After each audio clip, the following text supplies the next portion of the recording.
वर्मा परिवार में ऐसा कोई दिन नहीं जाता था जिस दिन शांता और मीना के बीच लड़ाई ना हो।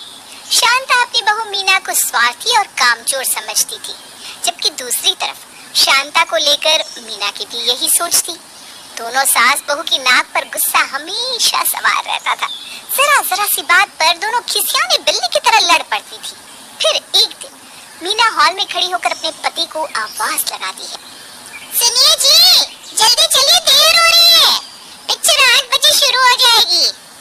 अरे बहू, रोज बाहर की पिक्चर देखती है, कभी घर की पिक्चर पर भी ध्यान दे दे।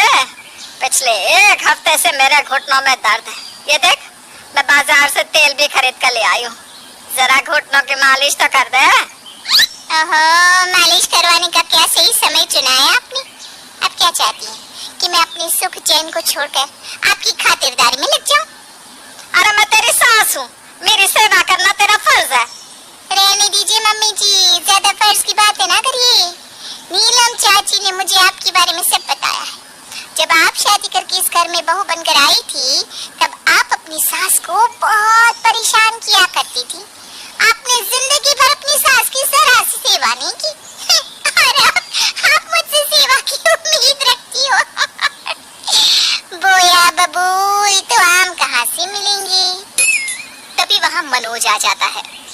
क्या हुआ, तुम माँ को क्या समझा रही हो? कुछ नहीं, मैं तो मम्मी जी को भागवत गीता की कुछ श्लोक सुना रही थी। चलिए ना, पिक्चर का समय हो गया है जी। इसके बाद दोनों पति पत्नी पिक्चर देखने चले जाते हैं। यह नीलम की बच्ची कुछ ज्यादा ही जुबान चलाती है। मेरी कल की आई बहू के सामने मेरी असलियत बताती है। अब मैं इसकी अच्छी खबर लूंगी। इसके बाद शांता नीलम के पास जाकर उससे खूब झगड़ा करती है। और फिर एक दिन, बेटा मुझे डॉक्टर के पास जाना है, इलाज करवाना बहुत जरूरी है, जरा पैसे तो देना। ठीक है माँ, तुम मेरा एटीएम कार्ड लेकर जाओ, जितनी जरूरत हो उतने पैसे निकाल लेना। मनोज अपना एटीएम कार्ड शांता को देकर ऑफिस चला जाता है। दूसरी तरफ शांता अपनी सहेलियों के साथ पास के मार्केट में जाती है और अपनी पसंद की ढेर सारी शॉपिंग करती है। जब शांता सारा सामान लेकर घर आती है तो उसे देखकर मीना को बड़ा ताज्जुब होता है। अरे बाप रे, इस बुढ़िया के पास इतना सारा सामान कहाँ से आ गया? इसने तो बहुत सारी महंगी महंगी चीजें खरीदी है। आखिर इसके पास इतने सारे पैसे आए कहाँ से? फिर मीना शांता के पास जाकर उसे शॉपिंग के बारे में पूछने लगती है। मम्मी जी, इतनी सारी शॉपिंग करने के लिए आपके पास पैसे कहाँ से आए? मेरे पास कोई पैसों का पेड़ है क्या? अरे मेरे बेटे ने दिया है पैसे, उसी के पैसों से शॉपिंग की है। बस फिर क्या था। ये सुनते ही मीना का गुस्सा 7वें आसमान पर पहुंच जाता है। अगर आपको शॉपिंग करनी ही थी तो मुझसे कह देती, मैं ले जाती आपको शॉपिंग करवाने। बड़ी आई शॉपिंग करवाने? अरे इतने साल हो गए तुझे घर में आए, अभी तक तूने मुझे टूटी चप्पल भी खरीद कर नहीं दी, तो क्या मुझे शॉपिंग करवाएगी? अरे रहने दीजिए मम्मी जी, आप ना हमेशा अपने मन की करती हो। अपने बेटे से झूठ बोलकर बहाने बहाने से पैसे लेती हो, है ना? तो तू कौन सा राजा हरिश्चंद्र के खानदान की है? तू भी तो मेरे बेटे को बेवकूफ बनाकर उससे पैसे लेती है। देख, बेकार में ना मेरा दिमाग खराब मत कर, वरना ठीक नहीं होगा। उसके बाद शांता अपने कमरे में चली जाती है। दूसरी तरफ मीना अपना सारा गुस्सा मनोज पर उतारने का फैसला करती है। फिर वो उसी वक्त मनोज को फोन करके उसे खरी खोटी सुनाने लगती है। मनोज, तुम्हारी हिम्मत कैसे हुई मुझसे पूछे बिना मम्मी जी को पैसे देने की?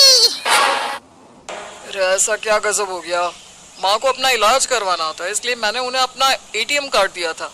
इसमें इतना हैरान होने वाली क्या बात है? तुम्हारी माँ दवाइयों के साथ साथ ढेर सारी शॉपिंग भी करके आई है।